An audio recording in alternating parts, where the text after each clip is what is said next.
Welcome to this EdChat 1 Minute with Matt. Schools are open, so now what? What should we as school leaders focus on? And that is our equity work.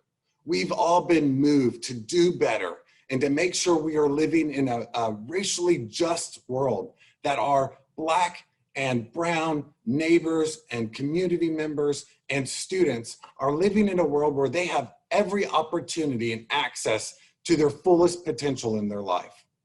Now, schools and districts have been working towards providing that access and connectivity for all families in virtual remote learning.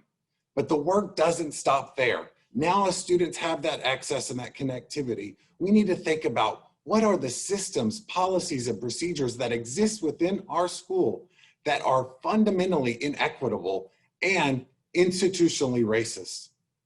And we do that by gathering a group of students, staff, and families to create an equitable practices task force that looks at all of those policies, procedures, and routines and determines if they work for them, if they are equitable. And if they are not, then that group gets to rewrite that policy, procedure, or routine to make sure it's equitable and it supports our Black and brown students, staff, and families, because that is the right work. And that is what we need to be focusing on now.